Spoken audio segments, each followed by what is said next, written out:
12 travaux de l'éléphant d'Afrique. Les objectifs ont été atteints. Le succès de ce programme est tel que je viens de donner des directives pour en préparer un second. Toujours avec le secteur privé, mais tourné prioritairement vers la réduction des disparités régionales par la construction d'infrastructures d'intérêt général. Côte d'Ivoire. Depuis bientôt 40 ans, un pays se construit, de l'énergie, de l'audace, un immense chantier toujours en mouvement. Moins de 4 millions d'habitants en 1960, les Ivoiriens aujourd'hui sont 14 millions et plus de la moitié d'entre eux vivent dans des villes. Avec 2,5 millions d'habitants, Abidjan, devenue grande métropole, fonctionne plutôt bien et les Ivoiriens en sont fiers. En 40 ans, quel changement! Bien des projets étaient hier qualifiés d'ambitieux et se sont avérés réalistes. Nous avons construit des ports, des barrages, des aéroports, des échangeurs, mais aussi des logements sociaux, des écoles, des hôpitaux, des centres commerciaux. Enfin, tout ce qui permet aux Ivoiriens de se sentir citoyens du monde.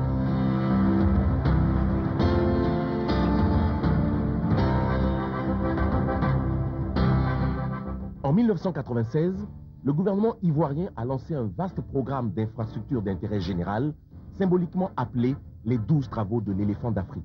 Le Bureau national d'études techniques et de développement, BNET, a été chargé d'étudier et de suivre ce programme proposé sur appel d'offres aux investisseurs privés.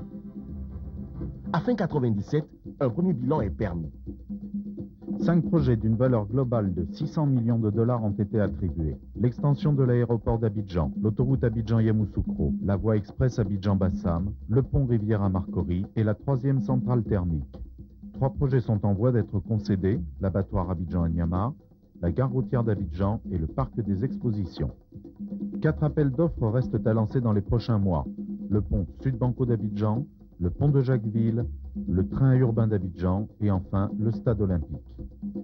D'ores et déjà, pour les projets en cours, quelques opérateurs témoignent. ABB, leader mondial en électrotechnique, a choisi d'être présent dans ce pays parce que attiré par les investissements rentables dans un pays économiquement et politiquement stable. IPS Côte d'Ivoire investit aujourd'hui avec son partenaire stratégique ABB dans la construction de la centrale thermique d'Azito, un important projet d'électrification que le gouvernement ivoirien a confié au secteur privé, ce qui est une pratique moderne que l'on rencontre de plus en plus dans les pays dits en émergence, comme c'est le cas de la Côte d'Ivoire. Après les investissements considérables dans les services publics de l'eau et de l'électricité, le groupe Bouygues et sa filiale CETAO investit maintenant 86 milliards de francs CFA dans un projet d'infrastructure routière. La concession de l'aéroport d'Abidjan à l'opérateur privé Aéria va lui permettre d'investir 15 milliards de francs CFA pour rénover totalement cette plateforme aéroportuaire en vue d'en faire l'aéroport international pour la Côte d'Ivoire, mais aussi pour toute sa sous-région. L'intérêt du système de concession adopté a conduit l'État à entreprendre un nouveau programme. Ce deuxième programme s'adressera principalement à l'intérieur du pays.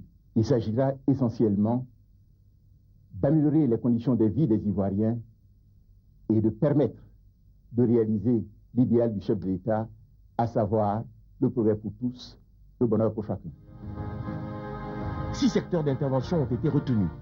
Énergie, infrastructure de transport, formation, infrastructure économique locale, logement, environnement et cadre de vie.